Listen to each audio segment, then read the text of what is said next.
Hello, this is Daryl at Good Attitudes Music. And what I want to talk about today is I found this like old binder in my filing cabinet that I hadn't looked at. It was kind of sitting in the back. So I pulled it out and it has all the old band flyers and information, like the tour schedules and stuff. So it was cool. I found like some old Boogie Squid flyers. I mean, that's like has a old Google. Look at a map on that. Yeah, that's funny. Old school. Yeah. Anyway, and then I found I was coming across all that. Had some Boogie Squid, old Boogie Squid stickers they were gonna do. All kinds of cool stuff, and this is like only part of it. Some old photos. I mean, look at that. Way back from drum set. It's cool to keep. I don't know. I didn't think I kept this stuff. It was filed away. It's still here. So let's see. Oh, I found yeah, some bios, some old like set lists. These old like all in old band pictures. I was in Everton. I don't have that band on my recordings, but that's one of the bands I played drums with. They're great, awesome band. Sean Bigler, amazing songwriter and vocalist. And of course, we had Hugh, who was on bass. He also played with Boogie Squid, so he was also playing in Evergene at the time. There's me over there. So yeah, finding some cool stuff. Oh, that's when I played at the Drum Off. What year was that? That was 2000?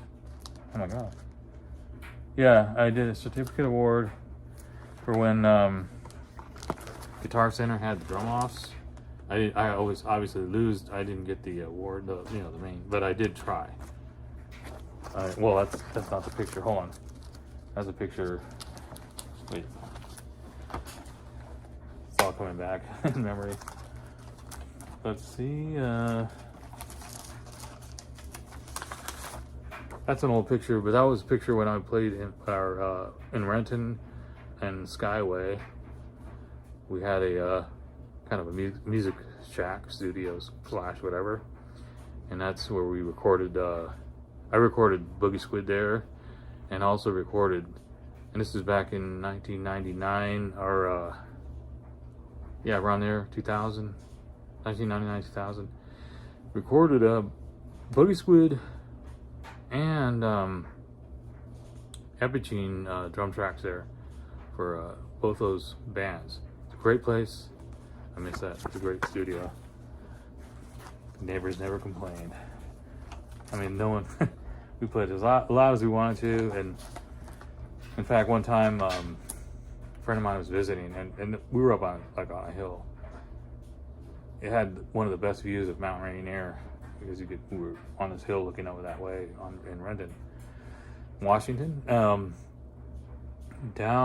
So a friend of mine came to visit, and we had to go way down. I don't know how far it was down that hill, half a mile probably. And he was coming in from the airport. He came to visit us, and he was coming up that road where you come up a hill, where we at. And when he was in the bottom of that hill, down there half a mile or so, he could hear the band playing. He could hear, that's how loud it was where we were, and the neighbors still never complained. So I mean, that you don't find stuff like that. It's very rare. It's awesome. But anyway, there's a certificate of award, 2000, Drum Off, Guitar Center. That's me.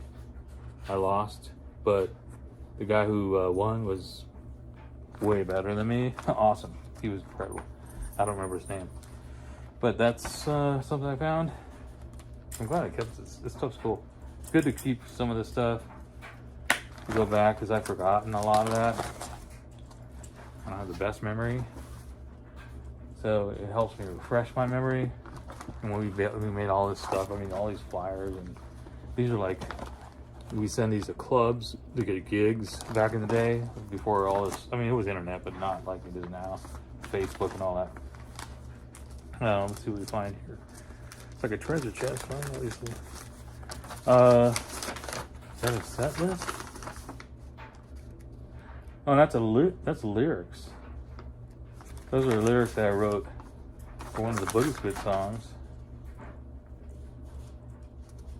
Still terrible writing, terrible penmanship, but there it is. And let's see, we've got old cards, business cards. Cool stuff. Now, let's get to the... Well, that's a good one. Got a map on it. Boogie Squid. Even ones where... This is old school. You gotta see this. This is funny. I remember these days. You young people, you probably never had the experience having to put flyers like this. Check this out. There's an old concert too. I'll get back to that, but we used to have these flyers where you see how the phone numbers along here, and you'd slice them down. You would like get scissors and cut each one so that people would just pull those phone numbers off, so that if they're interested. This is when I was trying to advertise my drum lessons before, you know, the internet, before Craigslist. Yeah, this was in the late 1990s, early 2000. There was the internet, but you still had to do stuff like this, where you put up a flyer and then you would put your phone number along like that, so that people could contact you, and you would just scissor, you know, each one of these so they could just pull them like pull tabs. But they would have this and they could call you. Now we just take a picture of the phone and, yeah, or the QR code. They didn't have QR codes back then. So that's cool. That's history. That's from late 1990s. 80s, 90s, whatever you want to call it. Look at that. That's how we had to do our drum lesson flyers. Big, bold, you know, print it out, hand them out. Hand out flyers, hand out. We didn't have all that social media stuff we have now. Now, here's let's see, this is concert tickets. It's like, I don't know, the old school concert tickets. That was Ballard Firehouse for Boogie Squid. That was an awesome venue, but it no longer exists. It's a restaurant, or I don't know what it is now. I don't live there anymore. Yep, 2000, Ballard Firehouse. So that was cool. Here we go to some really interesting. This is old tour. These are old venues that I played in Europe. So I have some of the Salamander stuff on there. On Good Attitudes Music, I have Salamander, our only record, but from 1993 to 4 or 5. I can't remember when we started recording it, but in the early 1990s. Well, after Salamander, we moved to San Francisco from Orange County.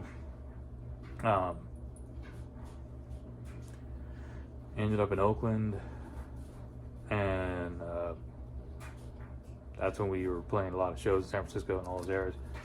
But John, his brother, plays guitar in No Doubt. So when me and John met Scroat from Baby Snufkin, the band Baby Snufkin in San Francisco, we met him after a show, and he needed a bassist and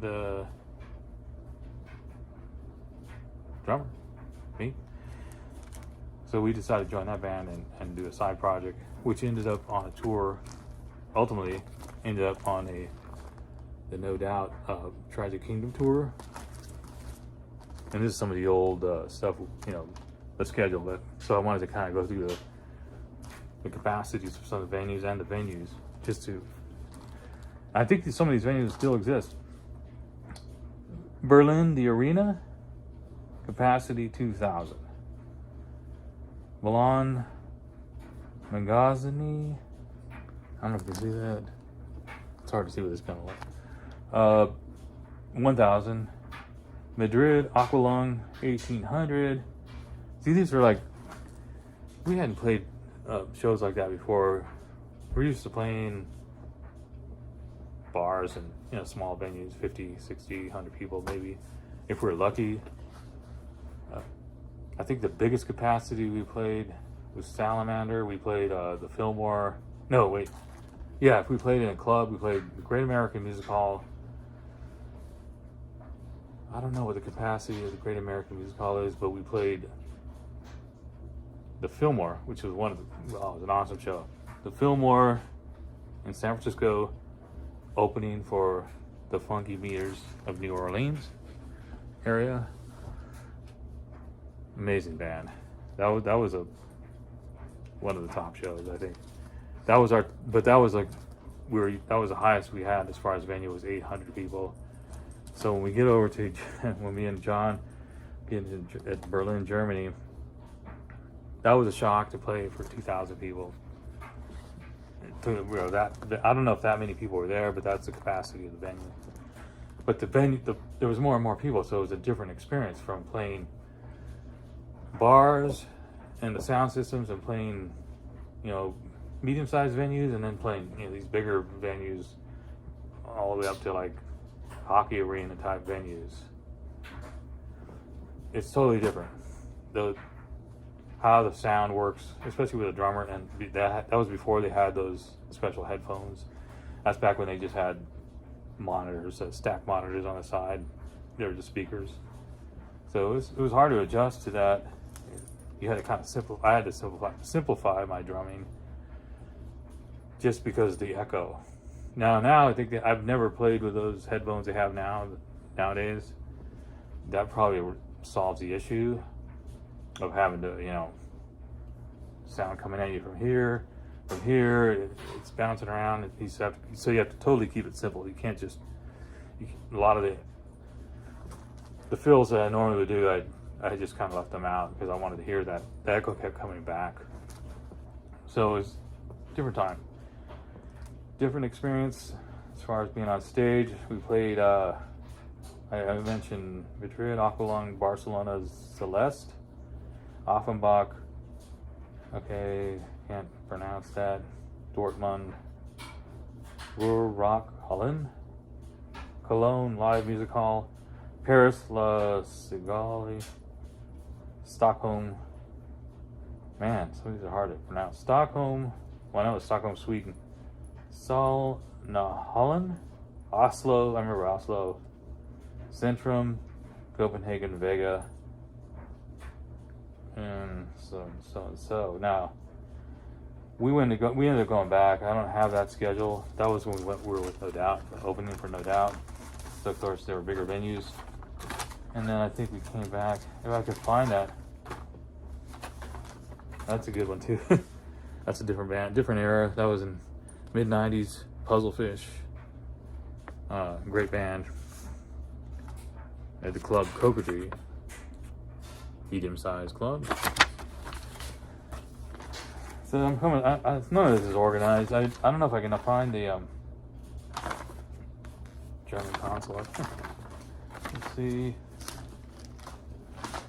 Yeah, I don't think I'm gonna find the next tour we did after that, because we did that tour, built up kind of a fan base.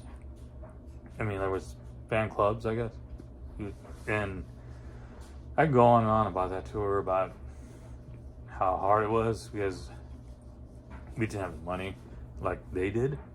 So we were on like a small budget, or no budget, not much of a budget, but we did make all the shows. We were on a station wagon with the equipment strapped on the top. We mostly slept in the station wagon, or slept wherever we could find. I have all kinds of stories about that. I won't go into that. They're hilarious. So maybe it's another video, but